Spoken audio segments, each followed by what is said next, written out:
The million-dollar bond robbery. What a number of bond robberies there have been lately. I observed one morning, laying aside the newspaper. Poirot, let us forsake the science of detection, and take to crime instead. You are on the, how do you say it get rich quick tack, eh, mon ami? Well, look at this last coup, the $1 million worth of Liberty bonds which the London and Scottish Bank were sending to New York, and which disappeared in such a remarkable manner on board the Olympia. If it were not for the mal de mer, and the difficulty of practicing the so excellent method of levergear for a longer time than the few hours of crossing the Channel, I should delight to voyage myself on one of these big liners, murmured Poirot dreamily. Yes, indeed, I said enthusiastically. Some of them must be perfect palaces, the swimming baths, the lounges, the restaurant, the palm courts. Really, it must be hard to believe that one is on the sea. Me, I always know when I am on the sea, said Poirot sadly. And all those bagatelles that you enumerate, they say nothing to me, but, my friend, consider for a moment the geniuses that travel as it were incognito. On board these floating palaces, as you so justly call them, one would meet the elite, the haute noblesse of the criminal world. I laughed. So that's the way your enthusiasm runs. You would have liked to cross swords with the man who sneaked the Liberty bonds? The landlady interrupted us. A young lady as wants to see you, Mr. Poirot. Here's her card. The card bore the inscription, Miss Smee Farquhar, and Poirot, after diving under the table to retrieve a stray crumb, and putting it carefully in the waste paper basket, nodded to the landlady to admit her. In another minute one of the most charming girls I have ever seen was ushered into the room. She was perhaps about 25, with big brown eyes and a perfect figure. She was well dressed and perfectly composed in manner. Sit down, I beg of you, mademoiselle. This is my friend, Captain Hastings, who aids me in my little problems. I am afraid it is a big problem I have brought you today, Monsieur Poirot, said the girl, giving me a pleasant bow as she seated herself. I dare say you have read about it in the papers. I am referring to the theft of Liberty bonds on the Olympia. Some astonishment must have shown itself in Poirot's face, for she continued quickly, you are doubtless asking yourself what I have to do with a grave institution like the London and Scottish Bank. In one sense nothing, in another sense everything. You see, Monsieur Poirot, I am engaged to Mr. Philip Ridgeway. Aha! And Mr. Philip Ridgeway was in charge of the bonds when they were stolen. Of course no actual blame can attach to him, it was not his fault in any way. Nevertheless, he is half distraught over the matter, and his uncle, I know, insists that he must carelessly have mentioned having them in his possession. It is a terrible setback in his career. Who was his uncle? Mr. Vavasour, joint general manager of the London and Scottish Bank. Suppose, Miss Farquhar, that you recount to me the whole story? Very well. As you know, the bank wished to extend their credits in America, and for this purpose decided to send over $1 million in Liberty bonds. Mr. Vavasour selected his nephew, who had occupied a position of trust in the bank for many years and who was conversant with all the details of the bank's dealings in New York, to make the trip. The Olympia sailed from Liverpool on the 23rd, and the bonds were handed over to Philip on the morning of that day by Mr. Vavasour and Mr. Shaw, the two joint general managers of the London and Scottish Bank. They were counted, enclosed in a package, and sealed in his presence, and he then locked the package at once in his portmanteau. A portmanteau with an ordinary lock? No, Mr. Shaw insisted on a special lock being fitted to it by Hobbs's.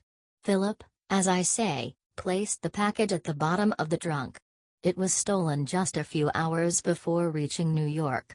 A rigorous search of the whole ship was made, but without result. The bonds seemed literally to have vanished into thin air. Poirot made a grimace. But they did not vanish absolutely, since I gather that they were sold in small parcels within half an hour of the docking of the Olympia. Well, undoubtedly the next thing is for me to see Mr. Ridgeway. I was about to suggest that you should lunch with me at the Cheshire Cheese. Philip will be there. He is meeting me, but does not yet know that I have been consulting you on his behalf." We agreed to this suggestion readily enough, and drove there in a taxi. Mr. Philip Ridgeway was there before us, and looked somewhat surprised to see his fiancée arriving with two complete strangers. He was a nice-looking young fellow, tall and spruce, with a touch of graying hair at the temples, though he could not have been much over 30. Miss Farquhar went up to him and laid her hand on his arm. "You must forgive my acting without consulting you, Philip," she said.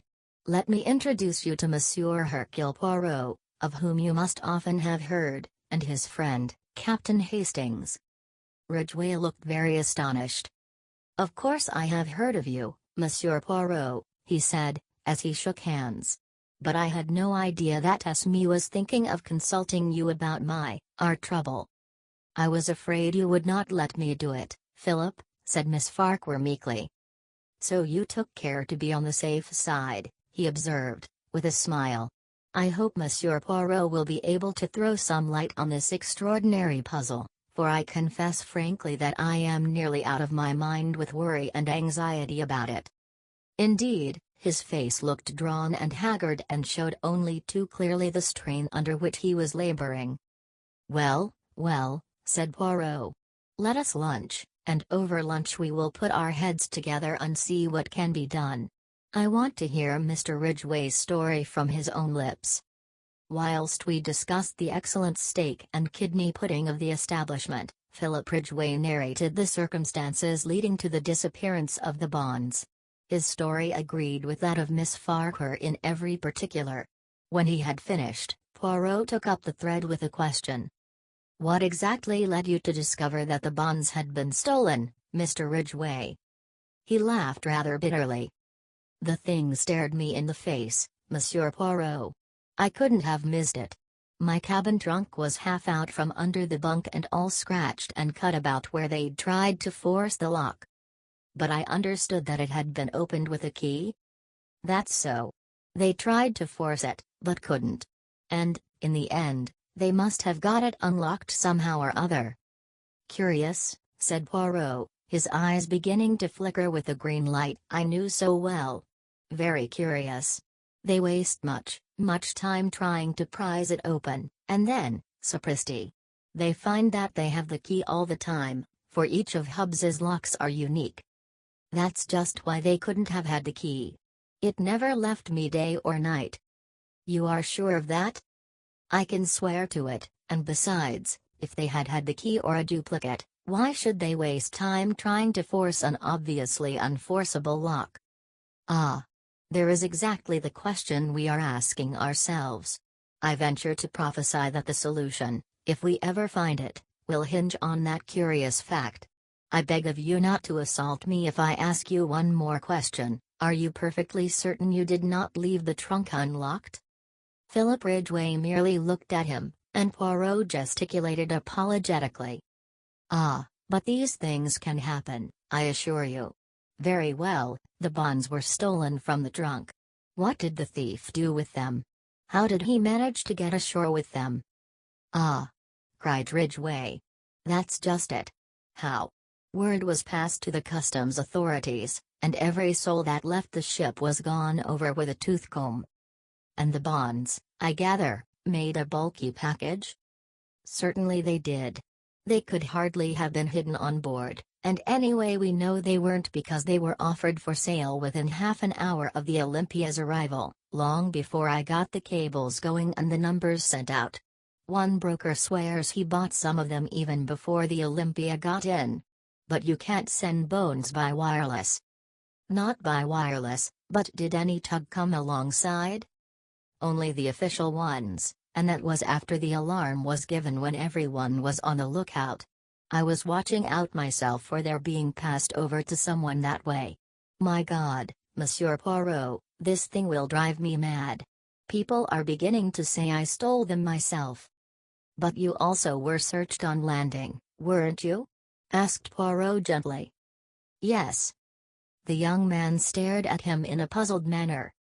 "You do not catch my meaning, I see," said Poirot, smiling enigmatically. "Now I should like to make a few inquiries at the bank." Ridgeway produced a card and scribbled a few words on it. "Send this in and my uncle will see you at once." Poirot thanked him, bade farewell to Miss Farquhar, and together we started out for Threadneedle Street and the head office of the London and Scottish Bank. On production of Ridgeway's card, we were led through the labyrinth of counters and desks, skirting paying in clerks and paying out clerks and up to a small office on the first floor where the joint general managers received us. They were two grave gentlemen, who had grown grey in the service of the bank. Mr. Vavasour had a short white beard, Mr. Shaw was clean-shaven.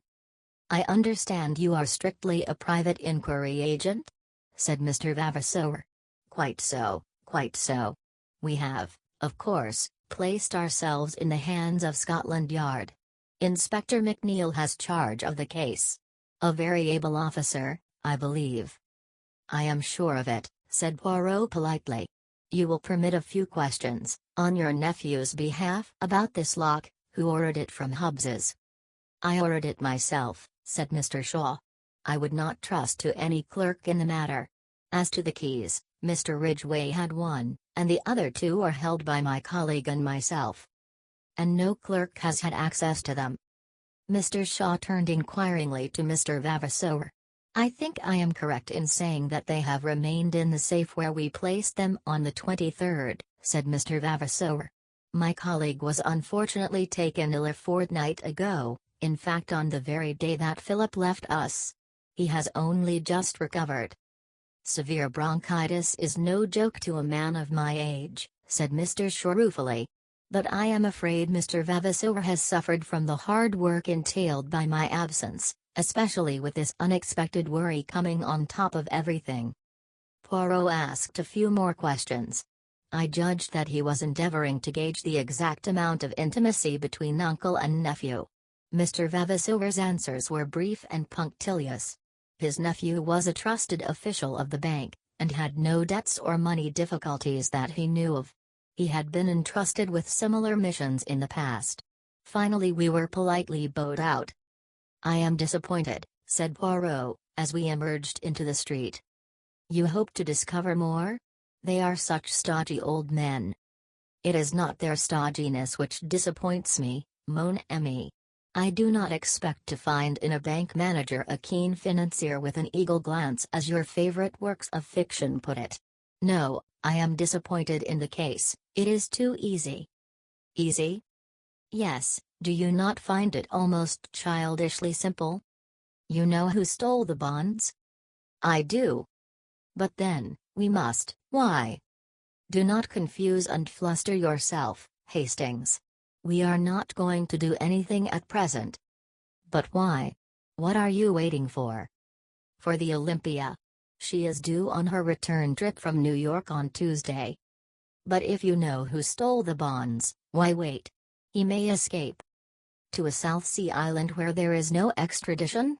No, mon ami, he would find life very uncongenial there. As to why I wait, eh bien to the intelligence of Hercule Poirot the case is perfectly clear, but for the benefit of others, not so greatly gifted by the good God, the Inspector McNeil, for instance, it would be as well to make a few inquiries to establish the facts. One must have consideration for those less gifted than oneself." "Good Lord, Poirot. Do you know, I'd give a considerable sum of money to see you make a thorough ass of yourself, just for once. You're so confoundedly conceited." "Do not enrage yourself, Hastings. In verity, I observe that there are times when you almost detest me. Alas, I suffer the penalties of greatness." The little man puffed out his chest, and sighed so comically that I was forced to laugh. Tuesday saw us speeding to Liverpool in a first-class carriage of the L&N-WR. Poirot had obstinately refused to enlighten me as to his suspicions, or certainties. He contented himself with expressing surprise that I, too, was not equally au fait with the situation. I disdained to argue, and entrenched my curiosity behind a rampart of pretended indifference. Once arrived at the quay alongside which lay the big transatlantic liner, Poirot became brisk and alert. Our proceedings consisted in interviewing 4 successive stewards and inquiring after a friend of Poirot's who had crossed to New York on the 23rd. An elderly gentleman, wearing glasses. A great invalid, hardly moved out of his cabin. The description appeared to tally with one Mr. Ventnor who had occupied the cabin C-24 which was next to that of Philip Ridgeway. Although unable to see how Poirot had deduced Mr. Ventnor's existence and personal appearance, I was keenly excited. "Tell me," I cried, "was this gentleman one of the first to land when you got to New York?" The steward shook his head. "No, indeed, sir, he was one of the last off the boat." I retired crestfallen, and observed Poirot grinning at me. He thanked the steward, a note changed hands, and we took our departure.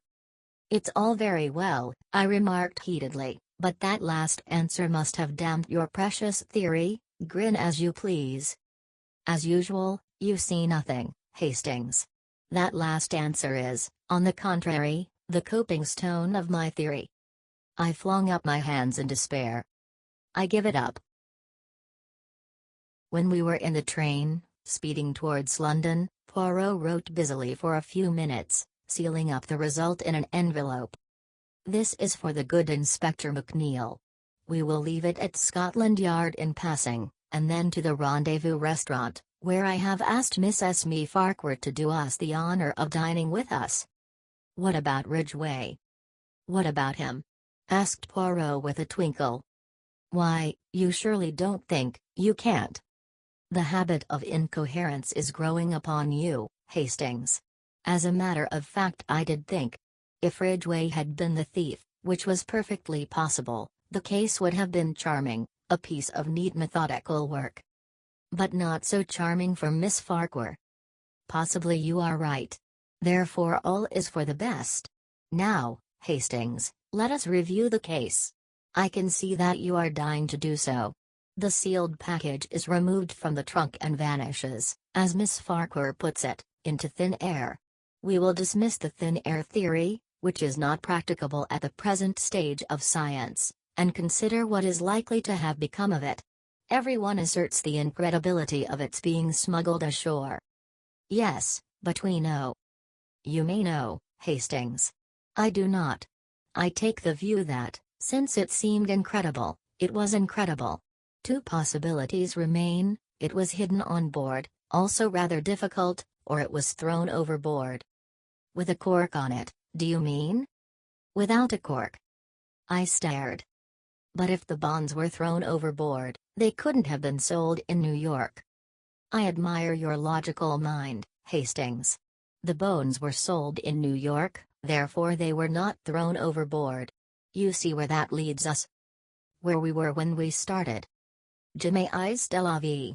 If the package was thrown overboard, and the bonds were sold in New York, the package could not have contained the bonds.